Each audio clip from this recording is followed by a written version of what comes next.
The Euro 2024 is coming, and everyone is racing to predict who is going to win it. So to not waste your time listening to another waffle, I decided to leave it to the computers, or to be exact, the Football Manager game. Today we are going to simulate the Euros a whopping 100 times. This way we'll determine who has the biggest chance of winning the entire tournament. The pack that makes UEFA European Championship team placements fixed is available on FM Scout, and I encourage you to download it if you want to simulate the Euros yourself. What are your predictions for the simulation? Let me know in the comments below. I am personally predicting the top 4 to be France, England, Netherlands and Portugal, but it's up to the game to verify our guesses. Looking at the first simulation, I can already see a couple of surprising results. I'm wondering how Poland got ahead of France in Group D, and how on earth Georgia made it to the knockout stages in the very first attempt. However, if we go to the entire knockout stages, Poland, in their very first appearance, had made it to the semi-finals where they lost to France in extra time. England lost to Switzerland on extra time as well. Switzerland made it to the semi-finals, and in the final we've got France competing against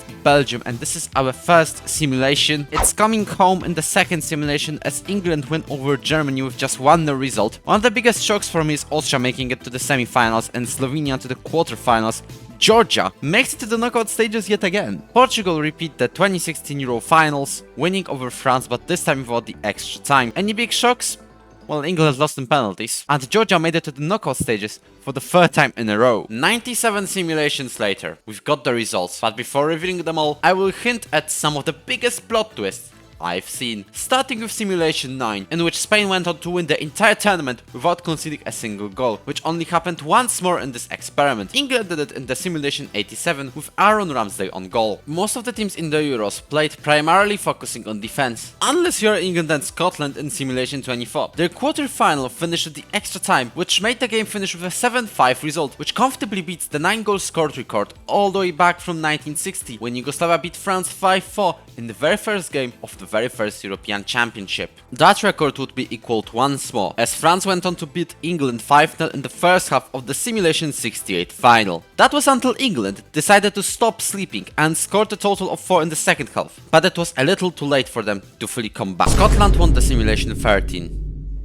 Okay, enough spoilers. It's now time to reveal the entire ranking, and trust me, some results are wild. We'll go for a very simple system. For each time a team goes to the round of 16, it's a single point. For every quarter-final, it will be 2 points. Semi-final is 4, the final is 6, and winning the entire thing is 10. Then we will sort every team's total points and determine the winner. So let's dive in, and here's some good news. Every national team reached the Euro semi-finals at least once. There were also 17 different finalists and 11 different winners. We'll start from the bottom with Albania, who in all fairness are in a very tough group with Croatia, Spain and Italy. They still progressed 23 times and reached a single semi-final in simulation 86, narrowly being knocked out by Spain. Hungary makes it into the 23rd place. They reached the semi-final 3 times and the quarters 6 times. Just 1 point ahead of them, there's Romania. They made it into the semi-final only once, but they progressed to knockout stages on 45 different occasions, compared to Hungary's 36. In all these 100 simulations, there's a 50% chance that you will meet Georgia in the knockouts. However, that's pretty much all they could do, advancing to a single semi-final. 50 knockouts of Georgia is more than Denmark's 38. But the thing is, the surprise Euro 2021 package progressed to the semi-finals 4 times, which made them go ahead of Georgia by a single point. And now I'll tell you why Scotland is only 19th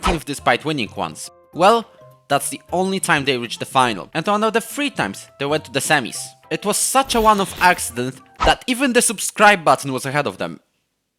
Wait, that's the wrong script. Czechia is in front of them in 18th. They were only once in the semi-final, but they were in the knockouts 59 different times, compared to Scotland's 42, which is a bit of a difference in consistency. Poland were drawn into a very tough group with France, Netherlands and Austria. Despite progressing from the group only 34 times, once they did, they were likely to produce a result. 17 quarterfinals, 6 semi-finals and a single final in simulation 63, where they lost 3-0 to England and was good enough to place them on 17th.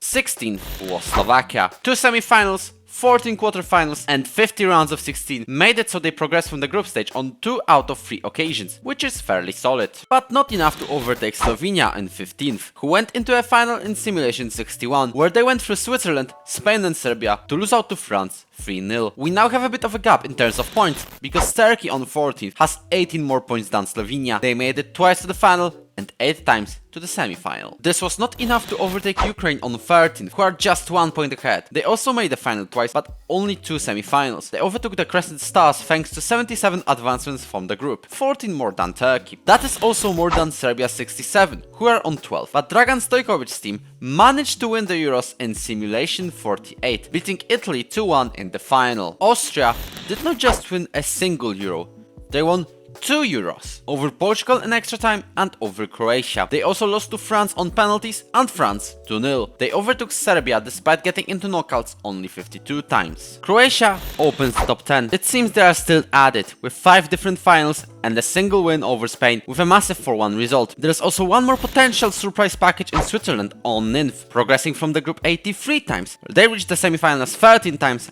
and 2 finals, without winning the whole thing unfortunately. And now it's time for the top 8, who are way ahead of the rest. But here's the best thing of them all. Belgium finished 8th. But that's not the thing here, it doesn't matter. They were in 14 different finals and always bottled it.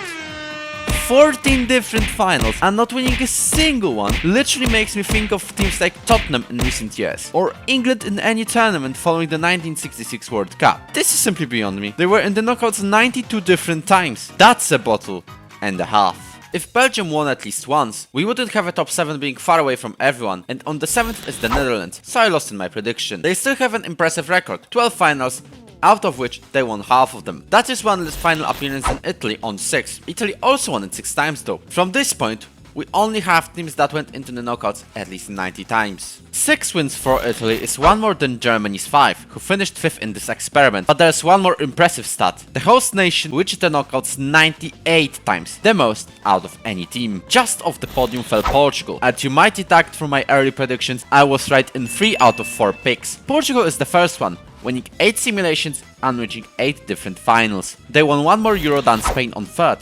However, the Spaniards reached the final on 18 occasions compared to Portugal's 16. They also progressed from round of 16 way more often than Portugal. But let's be honest, every of the 22 nations mentioned stand nowhere near the 2 favorites. And by favorites, I mean favorites, as England on the 2nd got 144 more points than Spain. That is thanks to the 21 wins, some of them on penalties I mentioned, and 12 lost finals. But it was not enough for a total domination of one nation you would probably expect: France.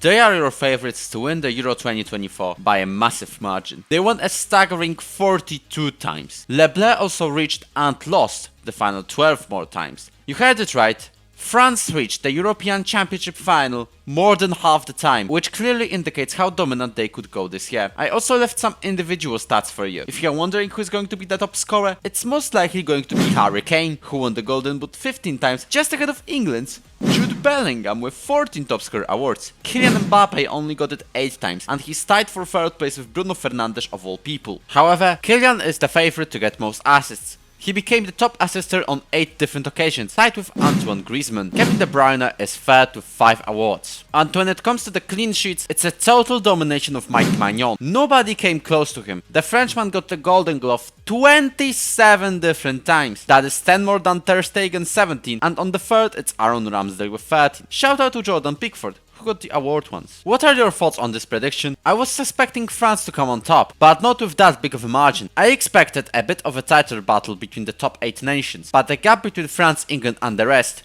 is just massive. Thank you for watching. If you enjoyed it, you can hit the like button and subscribe to the channel, and I will catch you on the next video.